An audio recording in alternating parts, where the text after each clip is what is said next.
ചൈനയിലെ പ്രമുഖ അണ്ടർഗ്രൗണ്ട് സഭാ ശൃംഖലയായ സിയോൻ ചർച്ച് നെറ്റ്വർക്കിലെ 30ഓളം നേതാക്കളെ പോലീസ് അറസ്റ്റ് ചെയ്തു.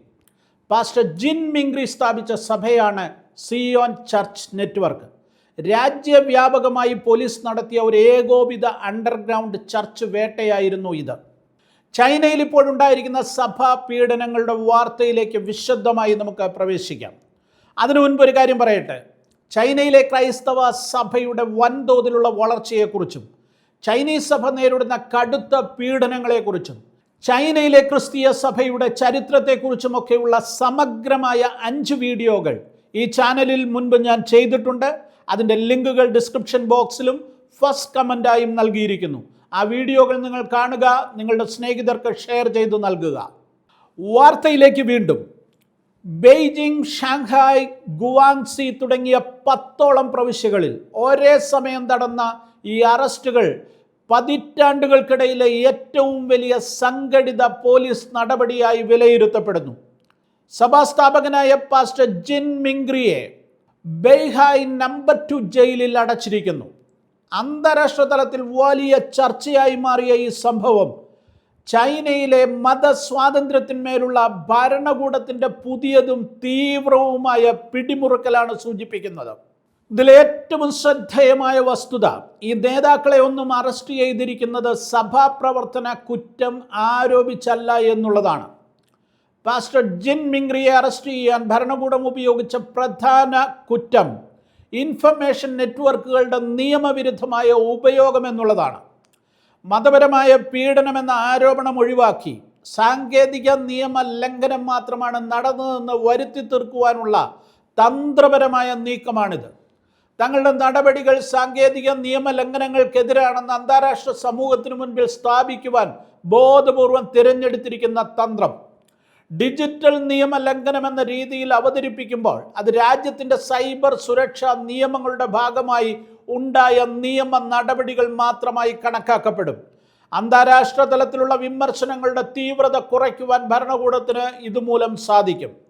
ഈ കുറ്റത്തിന് പരമാവധി നൽകാവുന്ന ശിക്ഷ 3 വർഷം തടവാണ്. അറസ്റ്റിന് പിന്നാലെ പോലീസ് പാസ്റ്ററുടെ കമ്പ്യൂട്ടറുകളും സെൽഫോണുകളും പിടിച്ചെടുത്തത് ഡിജിറ്റൽ യുദ്ധത്തിനാണ് അധികൃതർ പ്രാധാന്യം നൽകുന്നതെന്ന് വ്യക്തമാക്കുന്നു. എന്നാൽ സഭയ്ക്കെതിരെയുള്ള ചൈനീസ് ഗവൺമെൻറ്റിൻ്റെ നടപടികളിൽ ഇതിനു മുൻപും നടന്നിട്ടുണ്ട്. അപ്പോഴൊക്കെ മറ്റ് പലവിധമായ കുറ്റങ്ങളാണ് സഭാംഗങ്ങൾക്കെതിരെ, പാസ്റ്റേഴ്സിനെതിരെ ചുമത്തിയിട്ടുള്ളത്.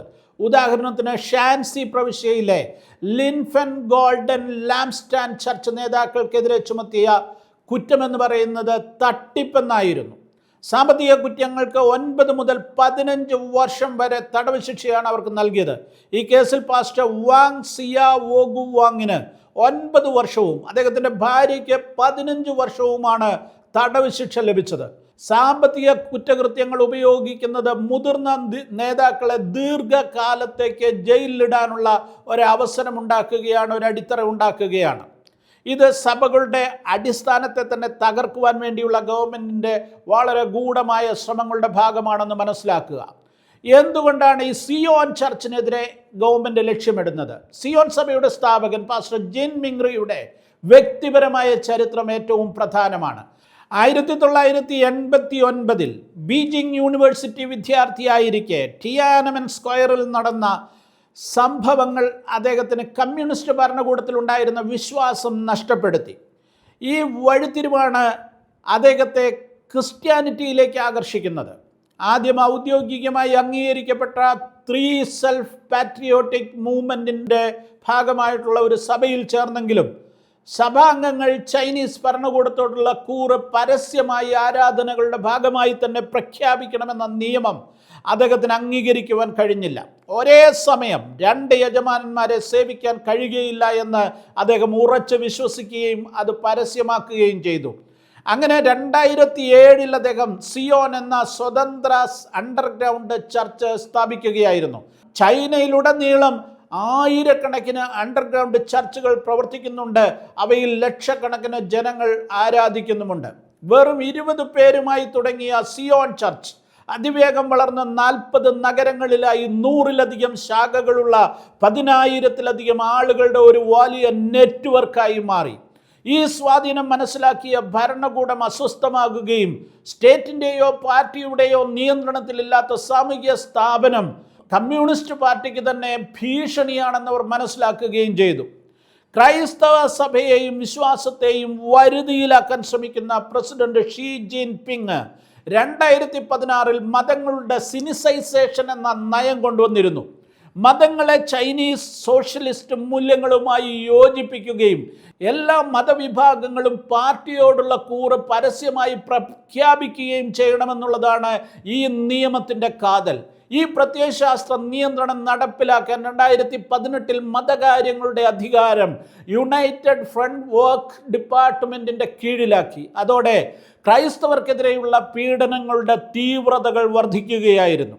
2018 സിയോൻ ചർച്ചിന് പൊതുസ്ഥലത്തെ ആരാധനകൾ അവസാനിപ്പിക്കേണ്ടി വന്നു. അതോടെ അവർ ഓൺലൈൻ സേവനങ്ങളും ചെറിയ ഓഫ്ലൈൻ മീറ്റിങ്ങുകൾ, വീടുകളിലുള്ള ചെറിയ കൂട്ടായ്മകളൊക്കെയാക്കി ഇതിനെ വേറൊരു തലത്തിൽ സംഘടിപ്പിച്ച ഒരു ഹൈബ്രിഡ് മോഡൽ തന്നെ സ്വീകരിച്ചു.